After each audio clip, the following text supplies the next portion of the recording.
Hi friends, welcome to our YouTube channel. ಎಲ್ಲರೂ ಹೆಂಗದಿರಿ? ಆರಾಮಿದ್ದೀರಿ ಅನ್ಕೋತೀನಿ. ನಾವು ಆರಾಮದೀವ್ರಿ. ಮತ್ತು ನಾನು ನನ್ನ ತವ್ರ ಮನೆಗೆ ಬಂದೀನಿ, ಸೌದತ್ತಿಗೆ ರೀ. ಯಾಕಪ್ಪ ಅಂದ್ರೆ ನಮ್ಮ ಏಂಜಲ್ಗೆ ಆರಾಮಿರಲಿಲ್ಲ. ಜ್ವರ ಬರತ್ತಿದ್ದು ರೀ ಆಕಿಗೆ ಭಾಳ. ಅಲ್ಲಿ ಲೋಕಲ್ ಕಡೆ ತೋರಿಸೀವಿ. ಆಕಿಗೆ ಜ್ವರ ಕಡಿಮೆ ಆಗಲಿಲ್ಲ, ಬಿಟ್ಟು ಬರತ್ತಿದ್ದು ರೀ. ನೈಟ್ ಒಂದಿನ ಜಾಸ್ತಿ ಆಗಿಬಿಟ್ಟು ರೀ ಆಕಿಗೆ ಜ್ವರ. ನೈಟೆಲ್ಲ ಜೋರು ಆಗಿಬಿಟ್ಟಿದ್ದು ರೀ ಆಕಿಗೆ ಜ್ವರ. ಹಿಂಗಾಗಿ ನಾವು ಗಾಬರಿಯಾಗಿ ನಮ್ಮ ಪಪ್ಪಾರಿಗೆ ಫೋನ್ ಮಾಡಿದ್ವಿ. ಅವರ ಇಲ್ಲ, ನೀವು ಧಾರವಾಡಕ್ಕೆ ಬರ್ರಿ, ಅಲ್ಲಿ ದೇಶಪಾಂಡೆ ದವಾಖಾನೆ ಐತಿ, ಅಲ್ಲಿ ಬಂದು ಅಡ್ಮಿಂಟ್ ಆಗ್ರಿ, ನಾನು ಬರ್ತೀನಿ ಅಂತ ಹೇಳಿದ್ರು ರೀ ಅವ್ರು. ಹಿಂಗಾಗಿ ಆಯ್ತಂದು ನಾವು ಅಲ್ಲಿಂದ ಧಾರವಾಡಕ್ಕೆ ಬರ ಅಂತಲೇ ಅಲ್ಲಿ ನಮ್ಗೆ ಬ್ಲಡ್ ಟೆಸ್ಟ್ ಮತ್ತು ಮೋಷನ್ ಟೆಸ್ಟ್ ಹೇಳಿದ್ರು ರೀ ಅವ್ರು ಡಾಕ್ಟ್ರು. ಸರಿ ಅಂತಂದು ಬ್ಲಡ್ ಟೆಸ್ಟ್ ಮಾಡ್ಸೀವಿ ರೀ. ಆಮೇಲೆ ಮೋಷನ್ ಟೆಸ್ಟಿಗೆ ಹೇಳಿದ್ರು ಅವರು. ಈಕಿ ಸಾಯಂಕಾಲ ಮಟ್ಟ ನೋಡಿದ್ರು ಮೋಷನ್ ಮಾಡಲಿಲ್ಲ. ಅವತ್ತು ಡೈಲಿ ಬೆಳಿಗ್ಗೆ ಮಾಡ್ತಿಲ್ಲ ರೀ, ಆದ್ರೆ ಅವತ್ತು ಮಾಡಲೇ ಇಲ್ಲ. ಹಿಂಗಾಗಿ ನಾವು ಅವ್ರು 5 ಗಂಟೆ ಮಟ್ಟ ನೋಡಿದ್ರಿ. ಆಮೇಲೆ ಅಡ್ಮಿಟ್ ಮಾಡ್ಕೊಂಡ್ರು. ಆಯ್ತಂದು ವಾರ್ಡಿಗೆ ಶಿಫ್ಟ್ ಆದ್ಮೇಲೆ ಮೋಷನ್ ಮಾಡಿಲ್ರಿ. ಆಮೇಲೆ ಅದೆಲ್ಲ ಟೆಸ್ಟ್ ಮಾಡಕ್ಕೆ ಕಳಿಸಿದ್ವಿ. ಅವ್ರ ರಿಪೋರ್ಟ್ ಬಂದು ರೀ. ಆಮೇಲೆ ಬ್ಲಡ್ ರಿಪೋರ್ಟ್ ಮತ್ತು ಮೋಷನ್ ರಿಪೋರ್ಟ್ ಎರಡು ತೊಗೊಂಬಂದ್ಮೇಲೆ ಆ ಬ್ಲಡ್ ರಿಪೋರ್ಟ್ನಾಗ ಬ್ಲಡ್ ಅರ್ಧಕ್ಕರ್ಧ ಕಡಿಮೆ ಆಗೈತೆ ಅಂತ ಹೇಳಿದ್ರು ರೀ ಅವ್ರು.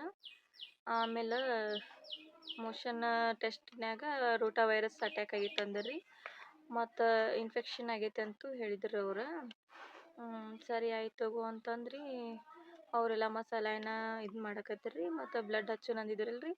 ಅವತ್ತು ನೈಟ್ ನಾವು ಹೋದ ದಿನ ನೈಟ್ 10 ಗಂಟೆಗೆ ಬ್ಲಡ್ ತರಕ್ಕೆ ಹೇಳಿದ್ದಾರೆ ಅವ್ರು, ಅಲ್ಲಿ ಧಾರವಾಡ ಬ್ಲಡ್ ಬ್ಯಾಂಕ್ ಒಳಗೆ. ಮತ್ತು ನಮ್ಮ ಯಜಮಾನ್ರು ತೊಗೊಂಬಂದ್ರಿ, ಬ್ಲಡ್ ಹಚ್ಚಿದ್ರಿ. ಮತ್ತು ಮರನೇ ದಿನನೂ ಬ್ಲಡ್ ಹಚ್ಚಿದ್ರಿ ಈಕಿಗೆ. ಬ್ಲಡ್ ಹಚ್ಚಿದ್ಮೇಲೆ ಎಲ್ಲನೂ ಮತ್ತು ಮರನೇ ದಿನ ಮತ್ತೊಂದು ದಿನ ಬಿಟ್ರಿ. ಮತ್ತು ಸಲೈನ ಇಂಜೆಕ್ಷನ್ಗಳು ಎಲ್ಲ ಮಾಡಿದ್ರಿ ಸರಿಯಾಗಿ ಟೈಮ್ ಸರಿ. ಆಕೆಗೆ ಸ್ವಲ್ಪ ಆರಾಮಲ್ರಿ ಆಕಿ. ಮತ್ತು ಬ್ಲಡ್ ಟೆಸ್ಟ್ ಮಾಡಿದ್ರಿ ಮತ್ತೊಮ್ಮೆ, ನಾರ್ಮಲ್ ಆಗೈತೆ ಅಂತ ಹೇಳಿದ್ರಿ ಡಾಕ್ಟ್ರು. ಅದಕ್ಕೆ ನಾವು ಸರಿ ಅಂತಂದು ಆಮೇಲೆ ಡಿಸ್ಚಾರ್ಜ್ ಮಾಡೀವ್ರಿ. ಡಿಸ್ಚಾರ್ಜ್ ಮಾಡಿದ್ಮೇಲೆ ನಾವು ಮನೆಗೆ ಬಂದೀವ್ರಿ. ಮತ್ತೊಮ್ಮೆ ಬಾ ಅಂತ ಹೇಳ್ಯಾರ್ರಿ ಅವ್ರು.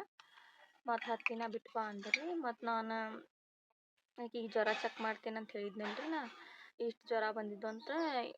ಈ ಥರ ಥರ್ಮಾಮೀಟ್ರ್ ಇರ್ತೈತ್ರಿ. ಸಣ್ಣ ಮಕ್ಳು ಯಾರೂ ಇಲ್ಲರಿ, ಎಲ್ಲರ ಮನ್ಯಾಗೂ ಸಣ್ಣ ಮಕ್ಳು ಇರ್ತಾವೆ. ಅವ್ರ ಮನ್ಯಾಗ ಈ ಥರ ಒಂದು ಥರ್ಮಾಮೀಟ್ರ್ ಇರೋದು ಬೆಸ್ಟ್ ನೋಡಿರಿ. ಈ ಥರ ಇದ್ರೆ ನಾವು ಮನ್ಯಾಗ ಟೆಸ್ಟ್ ಮಾಡ್ಬೋದು ರೀ, ಹೆಂಗೆ ಜ್ವರ ಬಂದವು, ಎಷ್ಟು ಬಂದವು, ಮತ್ತು ಎಷ್ಟು ಇರಬೇಕು ಅಂತ ನೆಕ್ಸ್ಟ್ ವಿಡಿಯೋದೊಳಗೆ ಹೇಳ್ತೇವೆ ರೀ. ನಮ್ಮ ಯಜಮಾನ್ರು ಹೇಳ್ತಾರೆ ಇದ್ರ ಥರ್ಮಾಮೀಟ್ರ್ ಬಗ್ಗೆ ಮತ್ತು ರೋಟಾ ವೈರಸ್ ಬಗ್ಗೆ ಅವರು ಎಕ್ಸ್ಪ್ಲೇನ್ ಮಾಡ್ತಾರೆ ರೀ ನಿಮ್ಗೆ. ಮತ್ತು ಮುಂದಿನ ವಿಡಿಯೋದಾಗ ಕಾಯ್ತಾ ಇರ್ರಿ, ಅದ್ರ ಬಗ್ಗೆ ಹೇಳ್ತಾರೆ ರೀ ಅವರು. ಸರಿ ರೀ, ಮತ್ತು ಮುಂದಿನ ವಿಡಿಯೋದಾಗ ಸಿಗೋಣ. ಟಾಟಾ ಬಾಯ್.